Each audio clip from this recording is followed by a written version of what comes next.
वचन सुनने, तेरी इच्छा जानने, तेरे संग रहने, आशीष पाने आया हूँ मैं, आशीष पाने आया हूँ मैं।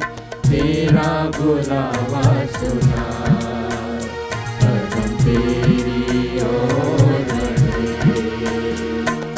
तू ही है आसरा ये मेरे नाथ, तू मार्ग सत्य और जीवन सदा। अब्बा आया हूँ मैं, तेरे अब्बा यहाँ हूँ मैं। पिता और पुत्र और पवित्र आत्मा के नाम पर आमीन।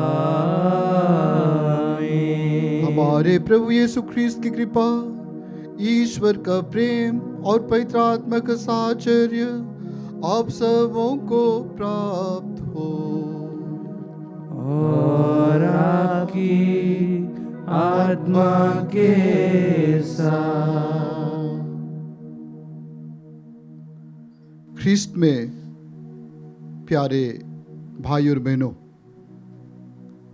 हमें यह सौभाग्य प्राप्त हुआ है कि आज हम इस ख्रिस्त याग में भाग लेने आए हैं।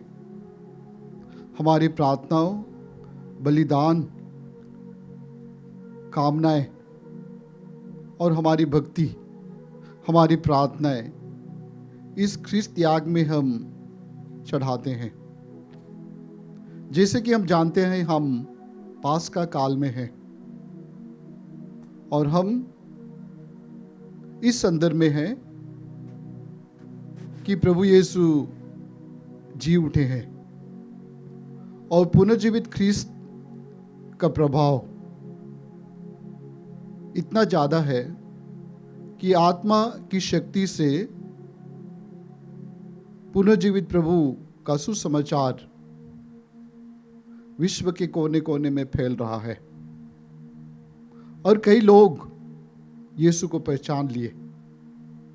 जैसे एमाउस की ओर जा रहे दो शिष्य प्रभु को रोटी तोड़ते समय, उनसे बातें करते समय और उनका वचन सुनते समय पहचान लिए। अंग्रेजी में कहे हैं कि उन्होंने प्रभु को 3 तरीके से पाया: in the breaking of the bread, in the breaking of the word, and in the brokenness of the stranger. अजनबी के टूटे हुए परिस्थिति में हम इस मिसा बलिदान में उसी प्रकार रोटी तोड़ते समय, प्रभु के वचन को बांटते समय और एक दूसरे की टूटे अवस्था में हम एक दूसरे को पहचान लेते। और ये हमारे दैनिक जीवन का अनुभव है। हम लोग हर रोज अपने परिवार में भोजन करते हैं, रोटी तोड़ते हैं, एक दूसरे के साथ बांटते हैं, एक दूसरे से हम बातें भी करते हैं। हम अपनी वचन देते हैं और उनकी वचन को सुनते हैं। और हम कई लोगों को मिलते हैं जो कि टूटे अवस्था में रहते हैं। ये सब हमारे लिए मुहूर्त है प्रभु को पहचानने का। हमारी और आपकी टूटी हुई परिस्थिति में प्रभु को हम पहचान पाएंगे। प्रभु के वचन सुनने से हम उनसे हमारी मुलाकात होगी और ख्रिस्त याग में रोटी तोड़ते समय हम प्रभु को पहचान लेते हैं। तो आइए हम इसमें से बलिदान में भक्ति भाव से भाग लेंगे और अपने लिए और दूसरों के लिए आध्यात्मिक लाभ पाएंगे, प्रभु की महिमा और उनकी आराधना करेंगे। आइए हम अपने पापों के लिए क्षमा मांगे प्रभु से और एक दूसरे से। हे भाई और बहनों, मैं सर्वशक्तिमान ईश्वर और आप लोगों के सामने स्वीकार करता हूँ कि मैंने मन, वचन और कर्म से तथा अपना कर्तव्य पूरा न करने से अपने कसूर से अपने भारी कसूर से घोर पाप किया है।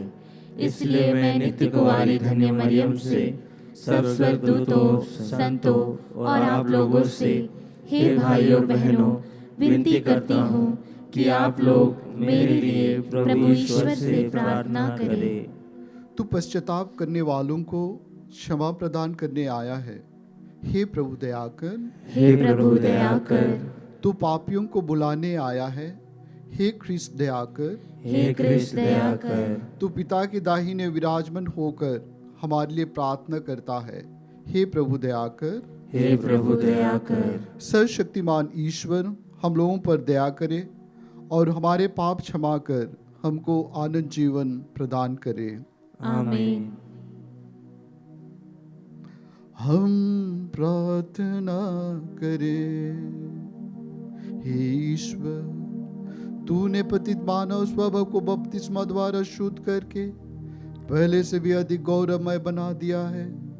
अपने प्रेम तथा दया के इस मुक्ति कार्य की याद कर और हमें सदा अपनी कृपा तथा आशीष का पात्र बनाए रह। हमारे प्रभु और तेरे पुत्र यीशु ख्रीस्त के द्वारा, जो तेरे तथा पवित्र आत्मा के संग एक ईश्वर होकर युगान युग जीते और राज्य करते हैं।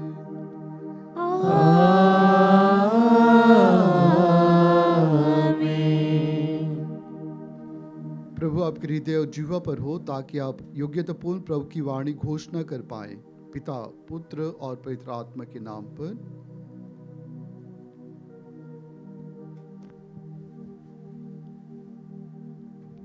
पहला पाठ प्रेरित चरित अध्याय 13 वाक्य संख्या 13 से 25 तक। पाठ का मूल वाक्य है, ईश्वर ने दाऊद के वंश में मुक्तिदाता यीशु को उत्पन्न किया है। पौलुस और उसके साथी नाव से चलकर पाफोस से पाफिलिया के पेरजे पहुँचे। वहाँ यूहन्ना ने उन्हें छोड़ दिया और वह यरूशलेम लौटा। पौलुस और बरनबास पेरजे से आगे बढ़कर पिसिदिया के अंताकिया पहुँचे। वे विश्राम के दिन सभागृह में जाकर बैठ गए। संहिता तथा नबियों का पाठ समाप्त हो जाने पर सभागृह के अधिकारियों ने उन्हें यह कहला भेजा, भाइयों, यदि आप प्रवचन के रूप में जनता से कुछ कहना चाहें तो कहिए। इस पर पौलुस खड़ा हो गया और हाथ से उन्हें चुप करने का संकेत कर बोला, इजरायली भाइयों और ईश्वर भक्त सज्जनों, सुनिए।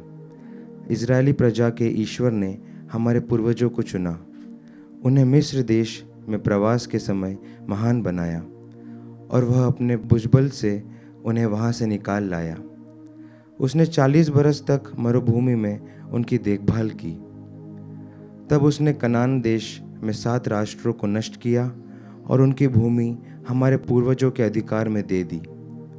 लगभग 450 वर्ष बाद वह उनके लिए न्यायकर्ताओं को नियुक्त करने लगा और नबी समूएल के समय तक ऐसा करता रहा। तब उन्होंने अपने लिए एक राजा की मांग की और ईश्वर ने उन्हें बेंजामिन वंशी कीश के पुत्र साउल को प्रदान किया, जो 40 वर्ष तक राज्य करता रहा। इसके बाद ईश्वर ने दाऊद को उनका राजा बनाया और उनके विषय में यह साक्ष्य दिया, मुझे अपने मन में अनुकूल एक मनुष्य यिशै का पुत्र दाऊद मिल गया है। वह मेरी सभी इच्छाएं पूरी करेगा। ईश्वर ने अपने प्रतिज्ञा के अनुसार उन्हीं दाऊद के वंश में इज़राइल के लिए एक मुक्तिदाता अर्थात यीशु को उत्पन्न किया। उनके आगमन से पहले अग्रदूत यूहन्ना ने इज़राइल की सारी प्रजा को पश्चाताप के बपतिस्मा का उपदेश दिया था। अपना जीवन कार्य पूरा करते समय यूहन्ना ने कहा, तुम लोग मुझे जो समझते हो मैं वह नहीं हूँ, किंतु देखो मेरे बाद वह आने वाले हैं जिनके चरणों के जूते खोलने योग्य भी मैं नहीं हूँ। प्रभु की वाणी। ईश्वर को धन्यवाद। भजन अनुवाक्य।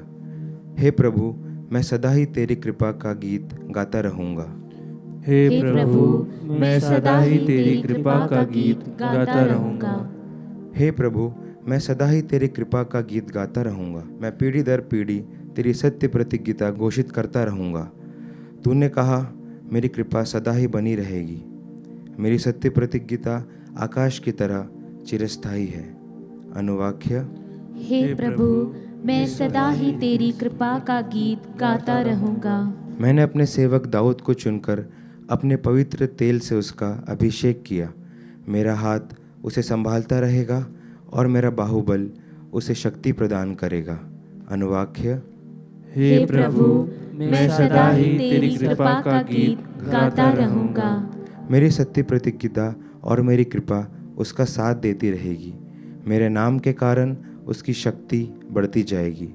वह मुझसे कहेगा, तू ही मेरा पिता, मेरा ईश्वर और उद्धारक है। अनुवाक्य। हे प्रभु, मैं सदा ही तेरी कृपा का गीत गाता रहूंगा। जय घोष। हालेलुया। हे यीशु मसीह, आप विश्वसनीय साक्षी और मृतकों में से पहलौठे हैं। आपने हमें प्यार किया और अपने रक्त से हमें पाप से मुक्त किया है। हालेलुया।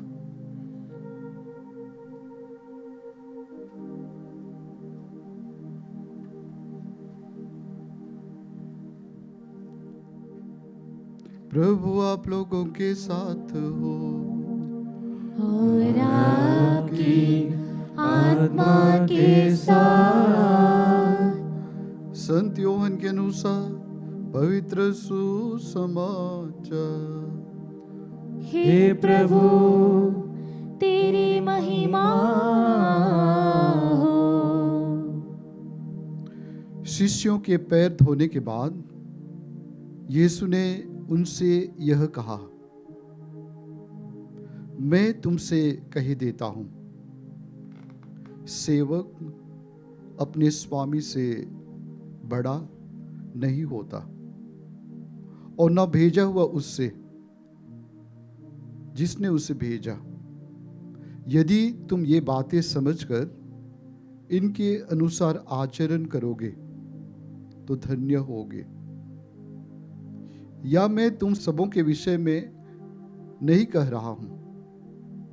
मैं जानता हूं कि मैंने किन किन लोगों को चुना है, परंतु यह इसलिए हुआ कि धर्म ग्रंथ का यह कथन पूरा हो जाए, जो मेरी रोटी खाता है उसने मुझे लंगी मारी है।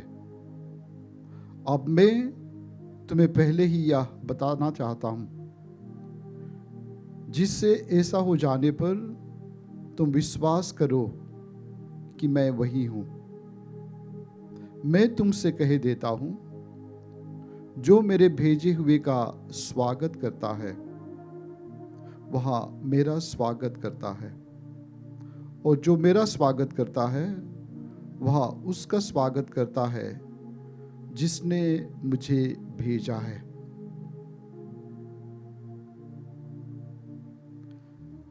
यह प्रभु का सुसमाचार है। हे क्रिस्त, तेरी स्तुति हो। प्रिय भाइयों और बहनों, कुछ दिन पहले की बात है। किसी व्यक्ति बड़ी गौर से बाहर खड़ा होकर के हमारी बिल्डिंग को देख रहा था। हमारी बिल्डिंग को देख के उनको ऐसा लगा कि ये तो ख्रिस्तियों का ही होगा। मैं गेट के सामने खड़ा था। मुझे देख करके मेरे पास आया और वार्तालाप करने लगा। फिर पूछा कि ये ख्रिस्तियों का है। मैंने कहा हाँ, ये हमारी ख्रिस्तियों की संस्था है। फिर उन्होंने अपनी बातें बताई कि कुछ समय पहले सर्विस में वह एविएशन क्षेत्र में थे और उस समय, उस दौरान अपने ख्रिस्तीय समुदाय, पुरोहितों के साथ, धर्म बहनों के साथ और अन्य लोगों के संपर्क पे आया था और काफ़ी प्रभावित हुआ था। और फिर ये तो अतीत की बात थी। फिर उन्होंने वर्तमान की बात भी बताई कि उसका भाई एक इंदौर में किसी हॉस्पिटल में डॉक्टर है और उस अस्पताल में जैसे कि हम जानते हैं, कोई सा भी अस्पताल में जाओ, अवश्य ख्रिस्तीय नर्स या स्टाफ मिलते ही हैं। फिर उस व्यक्ति ने कहा कि यूँ कि उनका भाई वहाँ पे काम कर रहा है उस अस्पताल में, तो कई बार वह विजिट किया और देखा कि कई ख्रिस्तीय स्टाफ नर्स के तौर पर या दूसरे काम के तौर पर वहाँ पे अपनी सेवाएं दे रहे हैं। और कई बार उनसे बात भी हुई थी, और फिर वो बताता है कि आप लोग या वे स्टाफ जो वहाँ पे काम कर रहे हैं कभी कभी ख्रिस्तीय होने में संकोच करते हैं, दूसरों को बताना नहीं चाहते हैं वर्तमान की परिस्थिति में। फिर ये कहता है कि एक दिन मैंने गया अस्पताल में मेरे भाई के साथ, और ईसाई ख्रिस्तीय नर्सेस या स्टाफ से मैं मिला और उनसे यह कहा, आप लोग बहुत ही सराहनीय काम करते हो। आप लोग उस प्रभु से प्रेरित लेकर के जो कि क्रूस पर मरे और क्रूस पर मरते समय भी दूसरों को, अपने शत्रुओं को इन शब्दों से क्षमा दिया, प्रभु इन्हें क्षमा कर दिए, नहीं जानते ये क्या कर रहे हैं। ये वो साधारण व्यक्ति नहीं था, असाधारण व्यक्ति था। और उसी की प्रेरणा लेकर के आप लोग यहाँ पे आपकी सेवा दे रहे हो। डरना मत, आप लोगों को कुछ होगा नहीं, यदि भी कुछ हो जाए हम हैं इधर। और फिर उन्होंने और काफ़ी बातें बताई। ख्रिस्तीय लोग यदि इन संसार में जाने जाते हैं या जाने जाएंगे, सेवा के द्वारा ही जाने जाएंगे, क्योंकि स्वयं प्रभु दूसरों की सेवा की है अपने पूरे जीवन। और अंतिम ब्यालू के समय पैर धोते समय एक प्रकार से यीशु मसीह का पड़ोसी प्रेम या दूसरों की सेवा करते आए थे पूरे जीवन, उसका एक सारांश या कैप्सूल के तौर पर है। इस घटना को देख करके या अंतिम ब्यालू के समय उनके साथ भोजन करते समय और पांव धोना एक प्रकार से यीशु मसीह का पूरे जीवन, मृत्यु और पुनरुत्थान को सारांश से संक्षिप्त में बताता है। जब जब हम इस घटना में भाग लेते हैं तो उनका जीवन, उनका काम हम में ज्वलंत या ताज़ा बन जाता है। शायद आज के दिन यदि सुसमाचार में हम सुने हैं अध्याय 13 से संत यूहन्ना का सुसमाचार अंतिम ब्यालू के संदर्भ में, अंतिम ब्यालू के संदर्भ में यीशु मसीह किस प्रकार शिष्यों के पांव धोए थे, और उसका आधा अधूरा पाठ आज का सुसमाचार है। लेकिन यदि हम इनका पूर्ण रूप से संदेश पाना चाहते हैं तो हमें शुरू से इसको पढ़ना चाहिए या देखना चाहिए। पुराने व्यवस्थान में नबी लोग कई प्रकार के चमत्कारिक, सिंबॉलिक, ओड काम करते थे।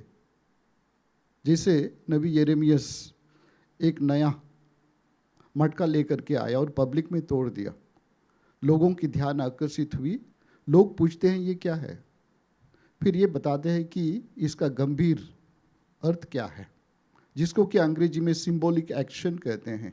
ये एक्शन परफॉर्म किया जाता है पब्लिक ध्यान के लिए, फिर इसका अर्थ क्या है बताया जाता है। उसी प्रकार हमारे प्रभु मसीह पांव धो करके एक सिंबॉलिक एक्शन या प्रतीकात्मक क्रिया संपन्न कर रहे हैं, और उसके बाद इसकी व्याख्या भी देते हैं कि इसका अर्थ क्या है। आमतौर पर परंपरागत यहूदी परंपरा में रब्बाई, उनके पास बहुत सारे विद्यार्थी होते थे, अनुयायी होते थे, और कहा जाता है कि रब्बाई शिष्यों का पांव नहीं धोता था, शिष्य रबी या गुरु का पांव धोते थे। तो और यीशु उनसे कहता है तुम सच कहते हो मुझे गुरु और मालिक, master, teacher and Lord. Master या मालिक आदेश देता है। आमतौर पर मालिक कभी पाँव नहीं धोता है। उसके लिए अलग अलग समाज में हम देखते हैं नौकर चाकर लोग रहते हैं इन्हीं के लिए। ये नौकर चाकर लोग इसलिए उस मालिक का पाँव नहीं धोते हैं क्योंकि उससे बहुत प्यार करते हैं, इसलिए धोते हैं क्योंकि वह तो उनका नौकरी है या पेशा है। तो ख्रिस्तीय होने का गौरव हमें यही है कि हम किसका पाँव धोते हैं और क्यों धोते हैं। हम लोग एक व्यवसाय के तौर पर शायद विज्ञापन करें कि पाँव धोने के लिए नौकरी या जॉब की आवश्यकता है। कई लोग आवेदन करेंगे, लेकिन खुशी से ख्रिस्तीय होने के नाते मैं किसी का पाँव धोना चाहता हूँ।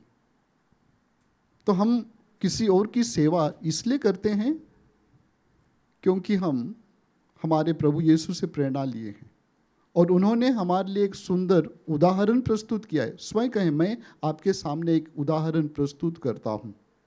लोग जानते हैं कि ख्रिस्तीय लोग दूसरों की सेवा करते हैं, लेकिन हमारा ये भी फर्ज है उनको भी ये मालूम पड़े कि ये लोग इसलिए सेवा करते हैं क्योंकि उनका भगवान या ईश्वर यीशु मसीह स्वयं दूसरों की सेवा किए।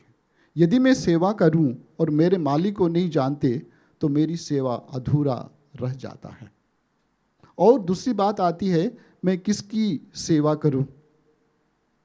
हो सकता है कि प्रतिष्ठित व्यक्ति की सेवा करने के लिए सब लोग तैयार रहते हैं। कल मैं एक प्रोग्राम में गया था, जैसे मुख्य अतिथि आया, कैमरामैन दूसरे लोग पूरे भर गए, उसको देख भी नहीं सकते थे। लेकिन उसके बाद में एक साधारण आदमी आया, कोई उसकी स्वागत तो छोड़ दो, कोई भी उसकी प्रतीक्षा में नहीं थे, है ना। तो इसलिए सेवा हम किसकी करते हैं, है ना। यीशु गुरु और प्रभु होकर के दूसरों की पांव धोए, इसलिए ये उदाहरण योग्य है। यदि नौकर यीशु के पांव धोते तो ये कोई अनोखा बात नहीं होती। तो हम क्यों दूसरों की सेवा करते हैं और किसकी सेवा करते हैं, ये सोचने की बात है। प्रिय भाई और बहनों, विशेष करके आज के दिन हमारे लिए शायद एक प्रश्न पूछने की बात है। कई बार हम कहते हैं कि हमारे लिए अच्छे उदाहरण की कमी है। मैं सोचता हूँ कि हमारे पास अच्छे उदाहरण का अनुसरण या नकल करने के लिए कोई कमी नहीं है। स्वयं प्रभु यीशु हमें ज्वलंत उदाहरण दिए हैं और ख्रिस्तीय वही है दूसरों के सामने जो अच्छा उदाहरण पेश करता है। इसलिए सुसमाचार में यह भी कहा गया है, धन्य हो तुम यदि तुम इसको जानते हो और उसको करते हो। जानने के बाद उसको क्रिया में अच्छे कार्य करना चाहिए, लेकिन जानने के बाद अच्छे कार्य को संपन्न करते हैं, तभी हम प्रभु के नज़र में धन्य बनते हैं। और विशेष करके पहला पाठ में हम देखते हैं किस प्रकार आत्मा के प्रभाव से होकर के पुनर्जीवित प्रभु का शुभ संदेश आज के पहला पाठ के द्वारा प्रेरित बरनबास और पौलुस के द्वारा अंत्योकिया कलीसिया में फैलते जा रहा है। और वहाँ पे वे सारांश रूप से पुराने व्यवस्थान को उनके सामने प्रवचन के तौर पर प्रस्तुत करते हैं। ईसा मसीह ईश्वर के द्वारा, परमेश्वर के द्वारा मुक्ति विधान की जो प्रतिज्ञा की गई थी, ईसा मसीह में पूर्ण होता है। प्रिय भाइयों और बहनों, आज के दिन आप और मैं हूँ संत पौलुस और बरनबास के तौर पर कि हम भी इस मुक्ति विधान को शब्दों से और कर्मों से दूसरों के सामने साक्षी दे। और प्रभु के शब्दों में वही धन्य है जो इस बात को जानता है और इसको कार्यों में पूर्ण करता है।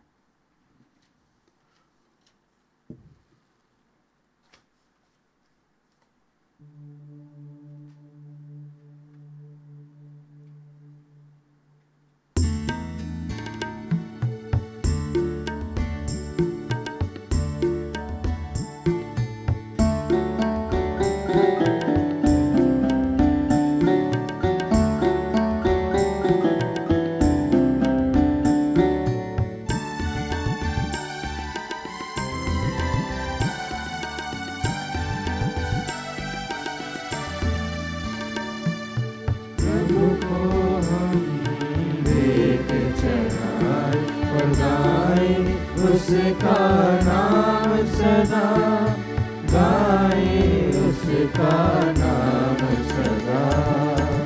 जो भी हमारा दान तुम्हारा, ग्रहण करो उपहार हमारा। जो भी हमारा दान तुम्हारा, ग्रहण करो उपहार हमारा।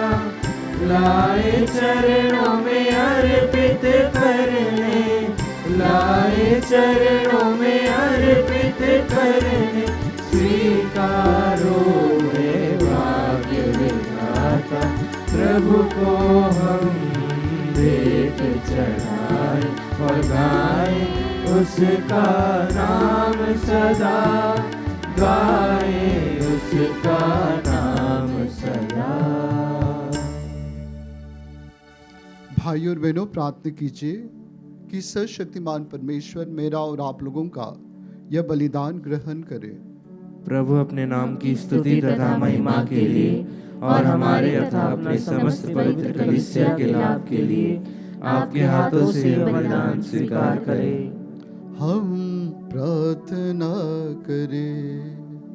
हे प्रभु, इन बलिदानों के साथ हमारी प्रार्थनाएं भी तेरे सम्मुख पहुँचे।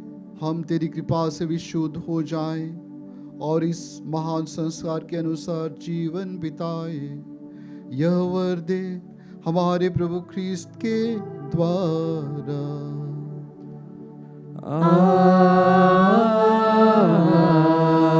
आमीन। प्रभु आप लोगों के साथ हो और आपकी आत्मा के साथ। प्रभु में मन लगाइए। हम प्रभु में मन लगाए हुए हैं। हम अपने प्रभु ईश्वर को धन्यवाद दें। यह उचित और न्याय संगत है। हे प्रभु, यह वास्तव में उचित और न्याय संगत है। हमारा कर्तव्य तथा कल्याण है कि हम सदा और सर्वत्र, विशेष करके इस अवसर पर अधिक गौरव के साथ तेरा गुणगान करें, जब ख्रिस्त हमारे पास का मेमने बलि चढ़ाए गए हैं।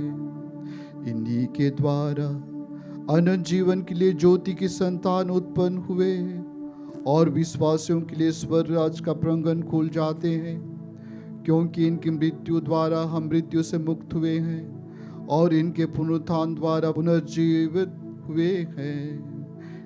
इसलिए पास्का के आनंद से विभोर होकर हर देश और जाति के लोग तेरी प्रशंसा में उल्लासित होते और स्वर्गिक शक्तियों दूतों की सेनाओं के साथ मिलकर निरंतर तेरी महिमा का बखान करती है।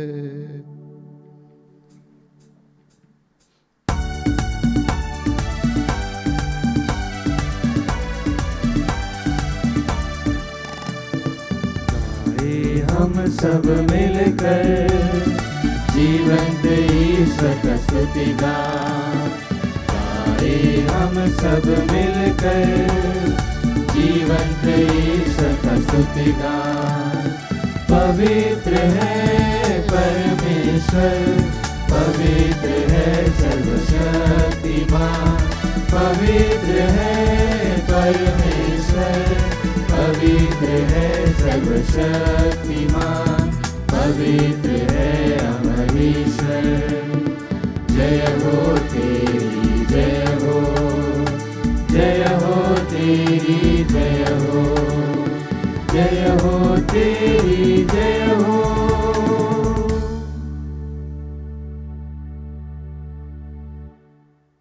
हे प्रभु, तू वास्तव में पवित्र है, सारी पवित्रता का स्रोत है। हम तुझसे प्रार्थना करते हैं, तू इन उपहारों को अपने आत्मा के संस्पर्श से पवित्र कर दे, कि ये हमारे प्रभु यीशु ख्रिस्त के शरीर तथा रक्त बन जाए। जब वे स्वेच्छा से मृत्यु के लिए सौंपे गए, उन्होंने रोटी ली, तुझे धन्यवाद दिया और रोटी तोड़कर उसे अपने शिष्यों को देते हुए कहा, तुम सब इसे लो और इसमें से खाओ, क्योंकि यह मेरा शरीर है जो तुम्हारे लिए बलि चढ़ाया जाएगा।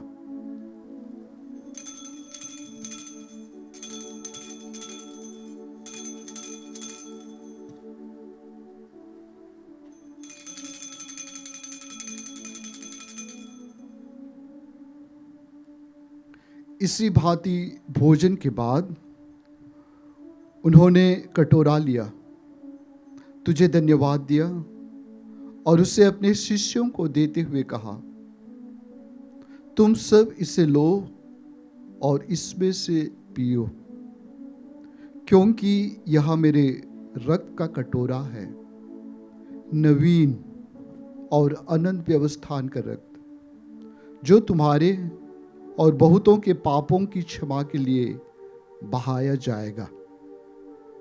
तुम मेरी स्मृति में यह करो।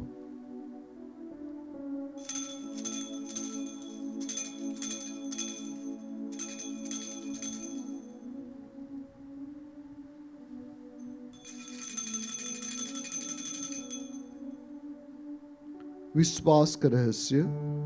हे प्रभु, हम तेरी मृत्यु तथा पुनरुत्थान की घोषणा तेरे पुनरागमन तक करते रहेंगे।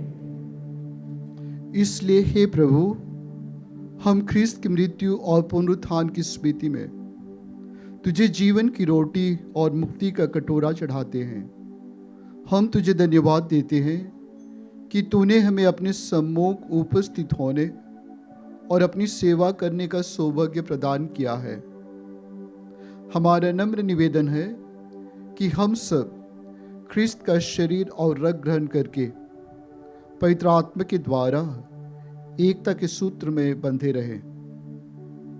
हे प्रभु, हमारे संत पिता फ्रांसिस, हमारे धर्माध्यक्ष को और सभी याजकों के साथ विश्व भर में फैली अपनी कलीसिया की सुधि ले तथा इसे प्रेम में सिद्ध बना दे।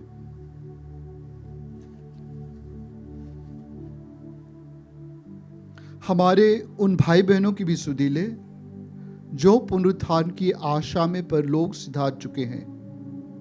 उन्हें और सभी मृतकों को अपने दर्शन का सौभाग्य प्रदान कर हम सब पर दयादृष्टि डाल कि हम भी अनंत जीवन के सहभागी बने और ईश्वर की माता धन्य कुमारी मरियम, उनके वर धन्य योसेफ, धन्य प्रेरितों तथा सब संतों के साथ जो युग युग में तेरे प्रति विश्वस्त बने रहे, तेरी स्तुति और महिमा कर सके, तेरे पुत्र यीशु ख्रिस्त के द्वारा।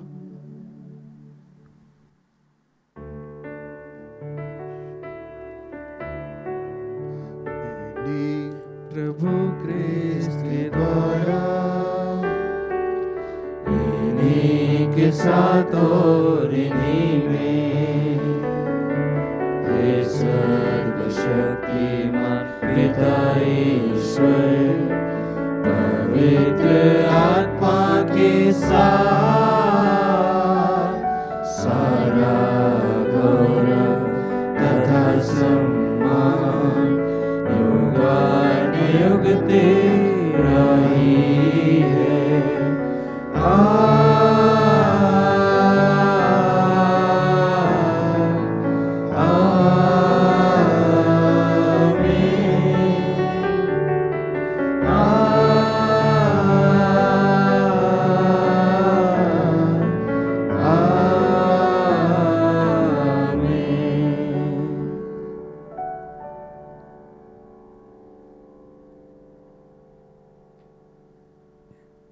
हम सब मिलकर पिता परमेश्वर से प्रार्थना करें जैसे कि प्रभु ने हमें सिखाया है।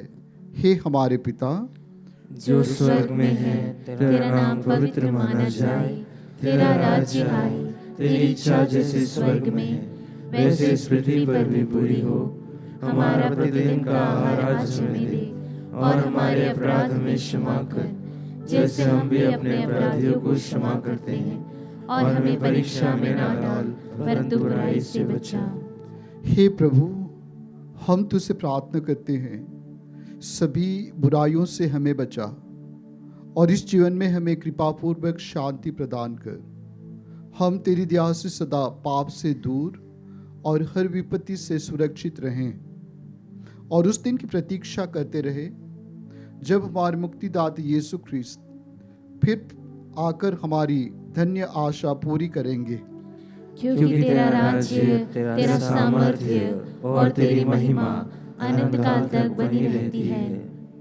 हे प्रभु यीशु ख्रीस्त, तूने अपने प्रेरितों से कहा है, मैं तुम्हारे लिए शांति छोड़ जाता हूँ, अपनी शांति तुम्हें प्रदान करता हूँ। तू हमारे पापों पर नहीं, अपनी कलीसिया के विश्वास पर दृष्टि डाल और कृपापूर्वक उसे शांति तथा एकता प्रदान कर। तू युगानुयुग जीता और राज्य करता है। आमीन। प्रभु की शांति सदा आप लोगों के साथ हो और आपकी आत्मा के साथ। हम परस्पर शांति अभिवादन करें।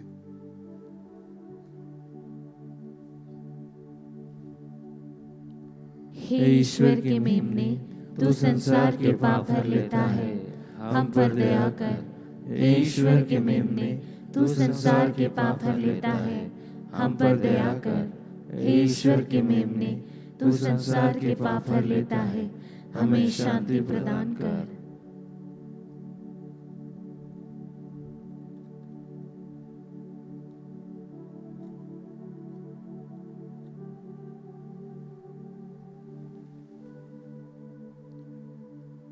देखिए ईश्वर का मेमना जो संसार के पाप हर लेता है।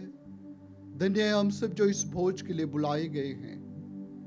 हे प्रभु, मैं इस योग्य नहीं हूँ कि तू मेरे यहाँ आए, किंतु एक ही शब्द कह दे और मेरी आत्मा चंगी हो जाएगी।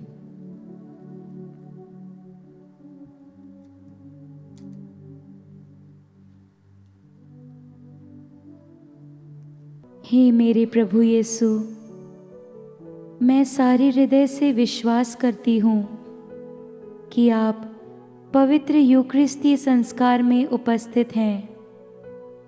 हे प्रभु, मैं सभी चीज़ों से बढ़कर आपको प्रेम करती हूँ और मेरी यही अभिलाषा है कि आप मेरी आत्मा में आकर बस जाएं, क्योंकि हे प्रभु, मैं आपको आज ग्रहण करने में असमर्थ हूँ।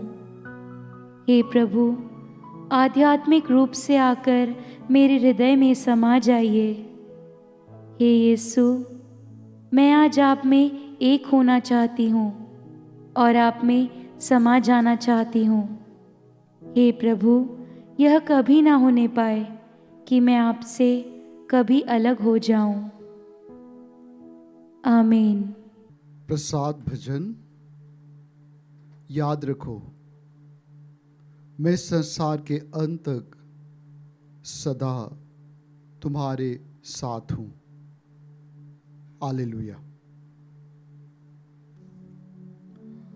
हम प्रार्थना करें। हे सर्वशक्तिमान सदा जीवंत ईश्वर, तू ख्रीस्त के पुनरुत्थान द्वारा हमें अनंत जीवन के पद पर अग्रसर करता है। या पास का संस्कार हमारे जीवन में प्रचुर फल उत्पन्न करे और यह मुक्तिदायी भोजन हमारे हृदय में साहस का संचार करे। हम यह प्रार्थना करते हैं अपने प्रभु ख्रीस्त के द्वारा।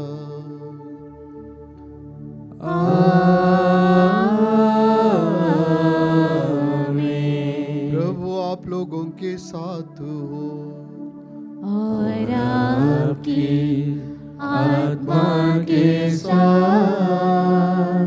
आशीर्वाद तुम्हें प्रदान करे परमेश्वर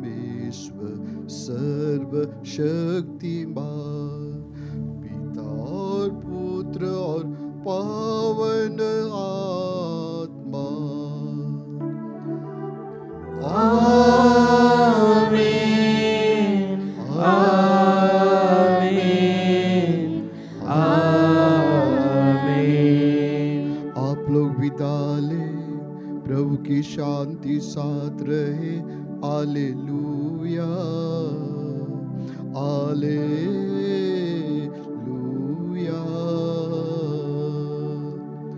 ईश्वर को धन्यवाद।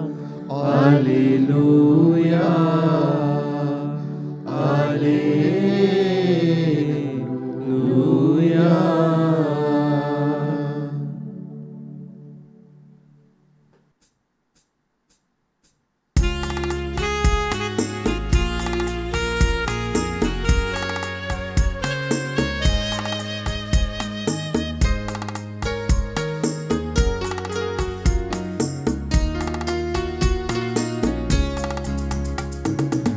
यीशु के साथ जाएंगे हम, पीछे हटेंगे नहीं, कभी पीछे हटेंगे नहीं। यीशु के साथ जाएंगे हम, पीछे हटेंगे नहीं, कभी पीछे हटेंगे नहीं। वह है हमारा दुआ सच्चा, राह दिखाता सदा, वही हमारा